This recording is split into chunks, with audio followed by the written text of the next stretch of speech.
kita ngomong kesetiaan. Sebelum kita ngomong dampak, saya akan ngomong kesetiaan dulu. Bapak-bapak, ibu tuh sekalian, sebenarnya sadar nggak sadar kita tuh melakukan hal-hal yang ada rasa kesetiaannya, rasanya ada. Seperti misalnya kalau kita punya teman, gitu ya, dia lagi susah, kita tolong, kita ngomongnya apa? Saya itu setia kawan, ya kan? Rasanya ada sebagai setia. Satu ketika saya kan punya, ya tahulah bapak-bapak, saya punya banyak anjing lah di rumah. Pada waktu dulu awal-awal itu ada satu anjing saya itu sakit. Terus dia kelihatannya lagi hamil, saya nggak tahu, saya mandiin. Katanya nggak boleh sih, saya nggak tahu. Setelah saya mandiin, terus dia tuh lari ke dapur, lari kemana gitu. Terus akhirnya saya ngomong, kan itu namanya saya juga udah lupa tuh siapa.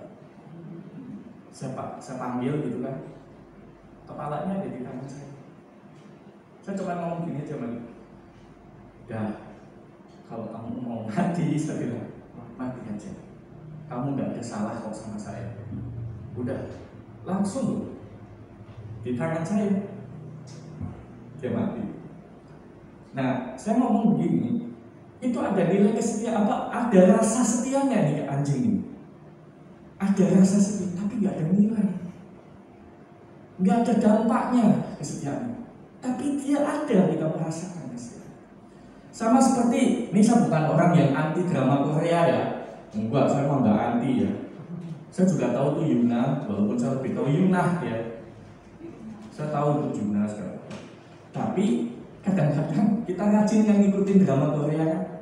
Itu bagian kesetiaan nggak? Iya, episodenya belum keluar nih, ada 50 episode, baru 10. Wah, kan tiap hari tonton. Setia nggak itu? Setia, tapi nggak ada nilainya. Dampaknya apa? Kita cuma ikut sedih, suka, ada tokohnya, maksudnya aktornya, aduh ganteng banget, aduh cakep banget. Waktu dia senyum aja kita ikut senyum, padahal kenal juga kagak. Kita terhanyut ke dalam cerita itu, terus kita ngikutin terus. Itu rasa kesetiaan, nggak setia, tapi nggak ada nilai. Nah, saat ini yang mau kita bicarakan adalah kesetiaan yang ada nilainya, yang ada dampaknya, yang ada pengaruhnya. Itu yang akan kita belajar. Ya, udah bisa ya, coba ya. Moga-moga.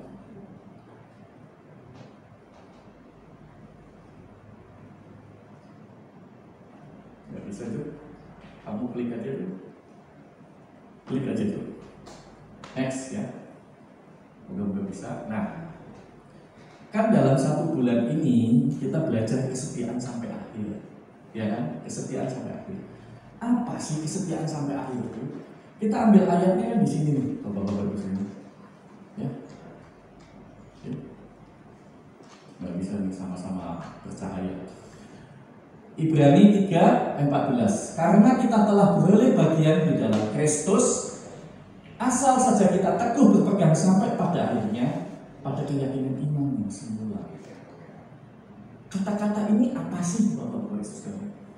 Kalau diterjemahkan itu adalah ini. Langsung aja dulu, next sekali lagi, selesai. Nah, kalau saya terjemahkan kesetiaan itu adalah pertama kali ini di sini itu adalah ketika kita mengaku Yesus sebagai juru selamat kami, sebagai juru selamat. Kapan itu? Ketika kita bertobat. Sekarang saya nanya, bapak-bapak ibu sudah pernah merasakan pengalaman ini belum? Kita mengimani Tuhan itu bukan karena keturunan ya bapak-bapak ibu. Kita lahir dari keluarga Kristen terus mendadak kita jadi Kristen. Iya, secara KTP ya kita Kristen. Tapi secara hati, secara iman kita Kristen enggak? Itu yang jadi persoalan. Yang saya maksud di sini adalah ketika kita mengalami pengalaman dengan Tuhan, terus pada saat itu ada satu perubahan yang begitu. Tuhan, aku ingin beriman kepada-Mu. Aku ingin menjadikan Engkau sebagai juru selamat kami. Ada nggak peristiwa itu dalam kehidupan bapak-bapak itu? Kalau itu ada, itu adalah proses pertama kali pertobatan kita dan pertama kali kita mengenal. Kemudian tahap yang kedua, ini saya menerjemahkan ayat ini ya. Yang kedua itu adalah setelah kita mengimani, kita menjalani hidup kita ini, mengikuti teladan Kristus, kita pun memikul salib Kristus.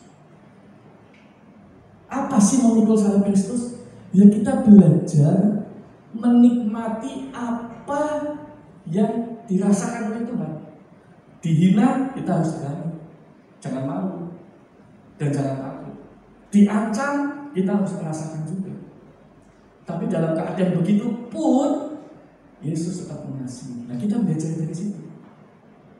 Yang ketiga, next to sampai kita masuk ke kuburan mati. Nah, menerjemahkan ayat ini itu sebenarnya 3 gambar ini aja bapak-bapak ibu sekalian. Ya, mulai dari kita bertobat percaya pada Tuhan, kita punya pengalaman pribadi dengan Tuhan, kemudian kita memikul salibnya dalam kehidupan kita sehari-hari. Yang ketiga sampai kita mati. Itu adalah kesetiaan. Kesetiaan iman yang kita bicarakan. Maka saya tadi bilang, kesetiaan iman ini adalah kesetiaan yang ada rasanya dan ada nilainya, ada maknanya, ada tujuannya. Maka itu yang akan kita bahas. Next dulu, dampak dari kesetiaan sampai akhir. Ya, dampak dari kesetiaan sampai akhir. Nah sekarang kalau kita bicara dampak, itu biasanya orang lain yang kena. Ya. Pengaruhnya terhadap orang lain. Seperti Yesus mati di kayu salib, naik, bangkit, semua pengorbanannya berdampak buat siapa? Buat kita. Ya kan? Nah sekarang kalau kita, kesetiaan kita itu akan berdampak kepada siapa? Itu yang akan kita belajar.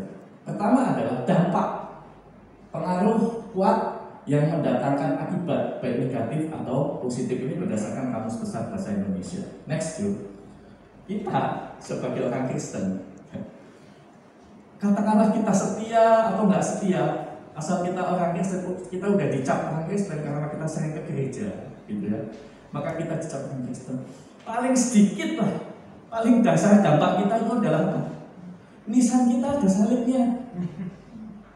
Ya, kita pokoknya entah kita selama hidup kita ya ke gereja, tapi juga melakukan berbagai macam hal yang buruk, tetap di makam kita masih gambar salib.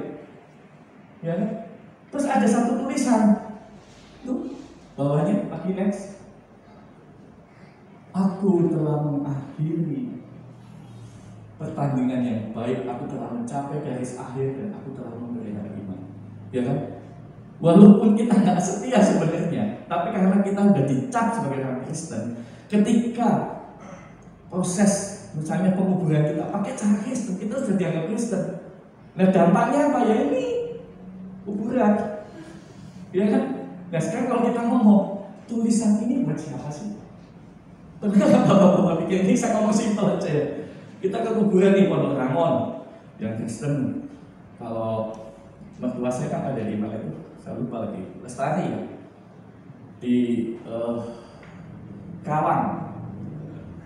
Itu banyak ya, semuanya salib. Bahkan mereka bangun salib yang gede dan salib yang indah. Sebenarnya buat siapa sih? Pernah nggak tahu? Buat siapa? Buat yang meninggal? Atau buat yang lihat berkunjung? Atau justru buat kita sendiri yang masih hidup? Buat siapa? Ya, supaya nggak tegang, udah jangan dipikirin lah ya. Pokoknya intinya, kalau kita pergi ke makam-makam itu jangan takut ya bapak ibu. Kematian itu jangan ditakutin. Semua orang akan mengalami. Nggak ada orang yang bisa bertahan sampai 1 tahun kecuali kita cerita silat, dewa-dewa itu ada. Kalau di sini nggak ada. Dalam kenyataan itu ada. Ya. Tapi hal ini tuh bukan menjadi suatu ketakutan bagi kita. Oke lah, paling nggak, at least. Ketika ada saudara kita yang bukan Kristen datang, dia ingin nabur bunga, dia lihat ayat itu, at least itu aja deh.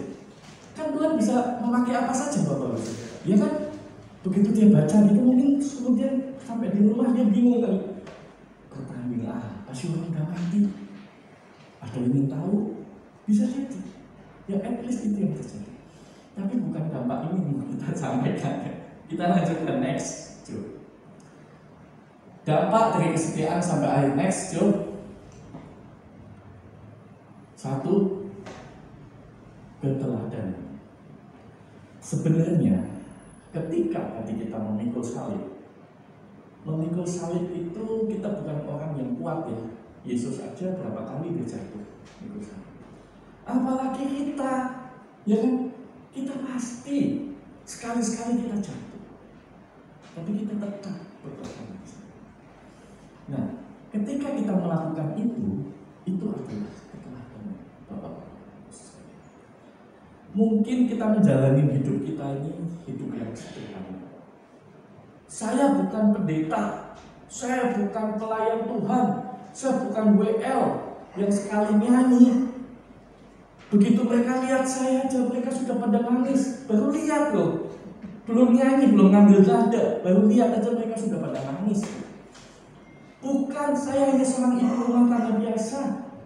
Tadi saya cerita dengan tante Berita, anaknya, tante masih sering jalan-jalan enggak? Kalau ke pasar, simpel kan? Ibu-ibu pasti ke pasar lah, kecuali ibu-ibu ini ya yang milenial lah ya. Mungkin kalau ke pasar dulu kotor, maunya ke mall, ya nggak apa-apa. Tapi intinya adalah ketika kita berinteraksi dengan sekitar kita berinteraksi dengan sekitar kita. Apa yang terjadi dalam hidup kita? Sikap kita, apa kita itu kan menjadi teladan Bapak-bapak itu. Sadar nggak sadar, bener nggak? Maksudnya kita sadar atau nggak sadar, mau atau nggak mau itu pasti. Misalnya cara kita nawar, ya. Ibu ini sambil berapa? Aduh, sekilo 50.000, saya 10.000 aja deh. 10.000, bayar 10.000, tambahin lagi dong. Nah, ada gitu, atau yang mungkin ya 10.000 ya udah 10.000 aja dia terima. Ada yang mungkin aku nggak mau rugi, aku mesti gitu. Nah, sikap kita dalam berinteraksi dengan orang itu akan memberikan keteladanan. Walaupun kita nggak pernah bawa tanda salib nih, bajunya nggak pernah ada salibnya, tapi ketika kita berinteraksi dengan orang dan kita melakukan hal yang baik, orang akan melihat. Itu keteladanan. Orang luar bisa melihat kita. Kalau kita baca di sini adalah Filipi 3:17, saudara-saudara, ikutlah teladanku dan perhatikanlah mereka yang hidup sama seperti kami yang menjadi teladan. Artinya adalah kadang-kadang kita punya idol, ya, kita punya idol. Ini bukan Indonesian Idol cuma setahun sekali, habis itu udah lupa lagi, mengganti lagi. Tapi kita punya idol. Siapa yang apa yang dia kerjakan, kelakuannya itu bisa memberikan. Walaupun dia nggak ngomong, kita bisa. Kita bicara Paulus. Paulus itu adalah orang yang luar biasa dalam keteladanan. Bukan hanya sebagai pelayan Tuhan. Yuk, 1, dia itu punya komitmen hidup untuk melayani dalam keadaan apapun. Melayani itu bukan ini ya Bapak-bapak Ibu sekalian, saya kasih tahu, melayani itu bukan kayak saya di sini main musik, bukan. Dalam setiap kehidupan kita, ketika kita membawa nama Yesus, kita tuh melayani Dia. Itu yang mesti harus diingat. Kenapa saya bilang dia komitmen? Sekarang saya tanya, Paulus itu punya kuasa nggak menyembuhkan penyakit? Punya kan? Berapa banyak orang yang disembuhkan oleh dia? Tapi apakah penyakit dia bisa sembuh? Tidak bisa. Dia berdoa di hadapan Tuhan. Kalau bapak-bapak ibu baca 2 Korintus 12 ayat 1 sampai 10, itu adalah satu peristiwa. Paulus ini ceritanya gini nih, saudara. Ini ternyata banyak, ya mungkin kayak sekarang lah ya, banyak penginjil datang, pendeta-pendeta yang banyak keren lah. Ganteng, jasnya, jamnya oke, ya, outfitnya mahal lah, kelihatan enak lah, wangi gitu. Paulus itu bukan orang yang begitu. Tapi dia ngomong, kalau saya mau bermegah, dia bilang, saya itu pernah diangkat sampai ke langit. Tapi apakah itu merupakan kebanggaan buat dia? Enggak. Di ayat itulah kemudian dia berkata, dia punya duri dalam daging, dan dia sudah berdoa di hadapan Tuhan. Tuhan, cabut berita itu. Tapi enggak, Tuhan katakan apa? Justru dalam kelemahan, kemuliaan. Nah itu Paulus. Kita belajar dari situ adalah teladan yang pertama. Apapun yang menimpa diri kita, yang kadang-kadang kita itu nggak sama seperti yang lain, ya. Misalnya, kok Tuhan saya kan sama-sama melayani, saya sama-sama ibadah, bahkan saya lebih loh dari dia Tuhan. Saya doa 10 jam. Wah itu pasti sambil tidur kalau 10 jam ya. Saya doanya lama ini. Tapi kenapa Tuhan kok dia bisa dapat mobil, saya cuma mobil-mobilan? Misalnya, nggak boleh. Bahkan mungkin ada beberapa kita melayani atau kita keteladanan kita menjadi dampak buat orang itu justru lebih maju daripada kita, nggak masalah. Yang penting nilai keteladanan itu. Ini yang terjadi di Paulus. Bahkan kalau bapak-bapak ibu baca ini kan ada berapa surat Paulus. Itu ditulisnya di dalam penjara. Filipi, Kolose, Efesus, Filemon, Ibrani itu semuanya ditulis dalam penjara. Itu adalah keteladanan dari Paulus. Artinya apa? Ketika kita hidup di dalam dunia ini, apapun yang menimpa diri kita, bahkan kadang mungkin Tuhan itu membuat kita beda dengan yang lain, jangan sampai itu meruntuhkan keteladanan kita. Tetap sekolah, nggak sekolah. Tuhan satu kan nggak pengen nyontek. Nilai saya maksimal menurut Tuhan. Teman saya yang nyontek 10, 9, 10. Gimana sih Tuhan? Terus kemudian kita mau nyontek? Enggak, saya mau kasih cerita. Saya punya teman dulu. Jadi dia itu orang Makassar. Dia bilang begini, dia itu sekolah, ya. Belajar mati-matian, dia itu orang belajar mati-matian, nilai ujian paling banyak 6. Itu udah mati-matian, gimana tuh mati-matian? Nilainya cuma 6 terus. Dia cerita sama saya tuh nilainya 6. Mama saya itu tobat kalau mau ulangan atau ujian. Karena apa? Dia udah belajar, udah dibantu. Ini nanti waktu diajarin bisa. Giliran ujian keluar 6 lagi. Akhirnya dia kuliah di Trisakti. Ambil desain grafis. Nah, di desain grafis itu ternyata bakat dia ada di situ.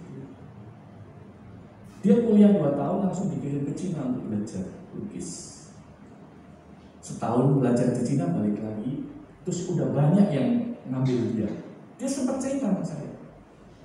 Makanya aneh gitu. Nah demikian juga kita jangan suka ngiri lah. Pokoknya kita harus ngasih teladan. Dalam keadaan apapun kita harus ngasih teladan. Apalagi kita ya. Di sini next Jo. Dampaknya adalah pengaruhnya itu keteladanan kita. Yang kedua Jo. Ini beda jadi saya bingung ya, dampak dari kesetiaan sampai akhir. Warisan iman bagian dari, saya bilang bagian dari pemuritan. Kok bisa sih Pak? Masa warisan itu akan ketika kita setia sampai akhir itu akan mewariskan iman? Masa itu jadi pemuritan sih? Dasar pemuritan. Saya kasih tahu Bapak Yesus sekalian. Kelihatannya ini nggak nyambung, tapi ini pasti nanti akan kelihatan. Ya. 2 Timotius 1:13. Peganglah segala sesuatu yang telah kamu dengar daripada aku sebagai contoh ajaran yang sehat, dan lakukanlah itu dalam iman dan kasih dalam Kristus Yesus. Peliharalah harta yang indah yang telah dipercayakannya kepada kita, yaitu oleh Roh Kudus yang diam di dalam kita. Artinya begini, kita lihat ya. Timotius itu bisa menjadi pelayan Tuhan yang hebat karena dia dimentor oleh Paulus. Ya. Tapi ingat, sebelum dia dimentor oleh Paulus, dia sudah punya basic iman dari siapa? Neneknya Lois, ibunya ini ke Timotius. Dasarnya itu dari keluarga Bapak-Bapak. Ingat nih ya, keluarga itu yang menetapkan dasar imannya. Kemudian dia dimuridkan, jadilah berhasil. Itu Timotius. Paulus ini mengatakan gini, ini perkataan Paulus ya. Ini saya ambil dari seorang tokoh teolog ya, Mark Dehan. Dia suka menyelidiki Paulus ya. Dia bilang begini, saat hari-hari hidupnya tinggal sedikit, Paulus di saat mau dihukum mati, perkataan Paulus justru mencerminkan kepercayaannya pada Allah, perhatiannya pada tubuh Kristus atau jemaat, dan kasih sayangnya kepada anak rohaninya Timotius yang disebut Paulus sebagai rekan sekerja yang paling dipercaya. Jadi Timotius itu nggak main-main. Tapi Timotius itu dasar imannya dari siapa? Keturunan tuh, neneknya, ibunya. Nah sekarang saya balik ke kita. Kita tuh generasi keberapa sih dalam Kristen? Kalau saya misalnya, ya saya generasi pertama karena keluarga saya bukan dari keluarga Kristen. Ya nggak masalah, itu berarti ada pernyataan Tuhan. Tapi ketika kita sudah beriman di dalam Tuhan, untuk anak-anak kita bagaimana? Kita harus bisa mengajarkan, mewariskan iman itu. Dengan apa? Mungkin kita nggak bisa membahas Alkitab dengan begitu dalam, nggak perlu, dari keteladanan kita. Jadi bapak-bapak ibu sekalian ya, ini penyakit nih yang biasa. Misalnya ada anak sama ada ibunya, ada telepon masuk, anaknya ngangkat. Bu, ada telepon nih bu. Dari siapa? Saya dari Bu Yani bu. Oh bilang aja ngomong nggak ada. Ngomong nggak anaknya? Ya ngomong lah. Maaf bu, kata mama saya nggak ada. Masalah nggak kalau begitu? Ya nggak apa-apa kan? Tapi ketika anaknya pulang sekolah bohong nilai ulang yang jelek, dia maki-maki itu si anak. Mama apa? Mama tuh bilang apa? Kamu jadi orang harus jujur, jadi orang harus begini. Tapi dia nggak pernah melakukan. Ini keteladanan bapak-bapak itu sistem. Seperti Yesus.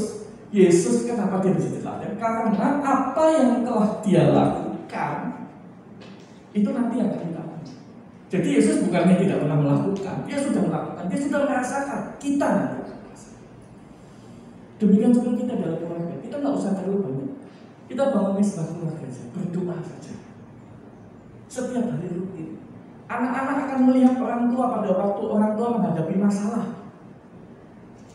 Apakah dia larinya kepada Tuhan atau yang lain? Anak-anak akan melihat pada saat orang tua itu marah. Mamanya marah sama papanya marah sama mamanya. Dia akan lihat semuanya itu. Nah itu kita Bapak-Bapak. Kalau kita ingin mewariskan iman kepada anak-anak kita, keteladanan itu yang penting. Tapi saya tegaskan, keteladanan itu bukan kesempurnaannya. Beda loh. Karena gak ada manusia yang sempurna. Terus nanti bilang, saya sebagai orang tua nih, saya sebagai kakak, saya sebagai mungkin bos. Tapi saya kan nggak bisa sempurna ya, kadang saya bisa marah, kadang saya juga bisa ngambek. Itu nggak masalah. Memang manusia itu penuh kelemahan. Kesempurnaan milik Allah, kata Bunda Dorce. Tapi keteladanan itu adalah, kalau pernah ikut saya dapatin waktu seminar kakak, keteladanan adalah originalitas. Artinya apa? Ketika kita suatu ketika marah, kita berbuat dosa, kita berbuat salah, bukan dosa, salah. Kalau dosa kan agak berat ya. Misalnya papa pulang malam, mamanya ngomong, papa dosa. Pulang malam dosa, pusing lagi nanti malah. Itu Taurat loh. Ngomongnya gini aja, misalnya ngomong ke orang, ke anaknya atau ke siapa, ke istrinya. Maaf ya, saya salah. Saya akan coba untuk tidak lagi berbuat salah. Itu adalah originalitas. Ketika kita marah dengan suami istri kita di depan anak-anak, kita stop dulu. Begitu masuk ke kamar baru lah dibuka itu terang. Bukan gitu ya Bapak. Kita serahkan berdoa. Ini adalah proses Bapak-Bapak, kesetiaan sampai akhir. Tadi saya bilang, warisan iman, keteladanan menjadi warisan iman itu dasar pembentukan untuk bisa dibuktikan. Tadi saya bilang Timotius, perjanjian lama ada lagi, Yosua. Orang hanya sampai ke Yosua bin Nun, titik. Tapi nggak tahu, Yosua itu papanya, kakeknya dari Yosua itu adalah Elisama bin Amihud. Itu siapa? itu adalah kepala pasukan suku Efraim pada zaman Musa. Jadi waktu Musa kan ada 12 suku, supaya lebih teratur, masing-masing suku disuruh ada pemimpinnya. Nah, kakeknya Yosua ini pemimpin untuk suku Efraim, berarti dia sudah melihat keteladanan itu. Maka ketika Yosua ketemu Musa dan Musa lihat Yosua, dengan gampang Yosua. Jadi bapak-bapak sekalian, dampak dari kesetiaan sampai akhir yang kedua adalah warisan iman. Maka tugas kita sebagai orang tua, sebagai kakak, sebagai jemaat, sebagai apapun, itu saja. Kita tuh ada salib, sadar nggak sadar, itu yang harus kita kerjakan. Ya. Next,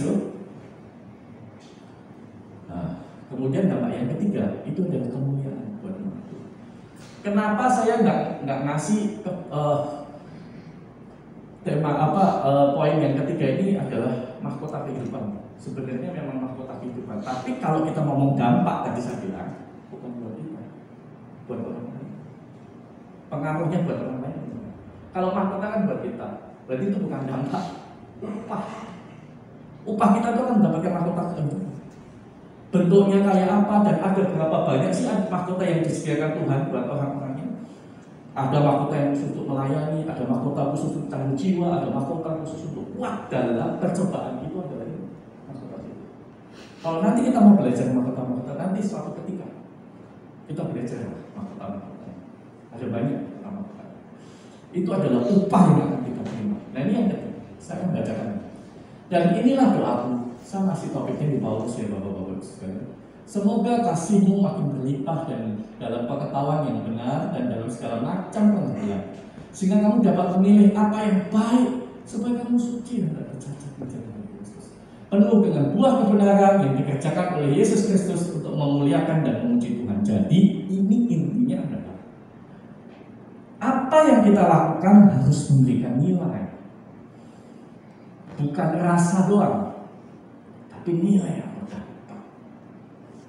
Kita sebagai orang Kristen sudah jadi dampak buat kita.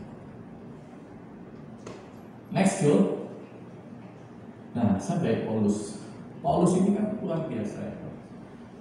Kalau kita lihat satu kitab Paulus Roma, kalau bapak-bapak ibu belajar kitab Roma itu kelihatannya banyak disukai oleh para teolog. Bahkan beberapa filsuf teolog Kristen itu dia paling demen dengan Roma. Kata-katanya ada pengertian-pengertiannya yang luar biasa yang menjadi pengajaran sampai saat ini. Itu Paulus. Paulus itu adalah rasul yang memang bukan murid Yesus, yang ngikutin Yesus gitu kan. Tapi Paulus itu ditentukan Tuhan untuk menjadi rasul. Dia mendapatkan satu pernyataan. Dan Paulus itu kan orang cerdas. Saking cerdasnya maka botak kepalanya. Saking cerdasnya. Mungkin dia setiap kali mikir satu rontok dua rontok aja banyak kali pikiran. Paulus ini muridnya Gamaliel. Gamaliel itu murid yang guru yang mahal dan pandai, orang Farisi. Dia bertobat, menulis, menumbuhkan iman. Akhirnya dia mati jadi apa? Mati. Berdampak nggak? Berdampak. Nah kita juga harus dalam keluarga, dimanapun kita harus berdampak. Nah, apa cirinya atau indikasinya kita berdampak atau enggak? Yang tadi kita udah, yang kelihatan di mata itu adalah ketika bangku-bangku kosong ini diisi oleh orang-orang yang paling gak dekat dengan kita. Suami kita, istri kita, anak kita, tetangga kita, bahkan mungkin lebih luas Pak RT kita, bisa dong kita doakan ya. Pak RW kita, coba bayangin kalau Pak RW bertobat, kan lumayan ya. Oke, saya rasa itu yang harus kita baca.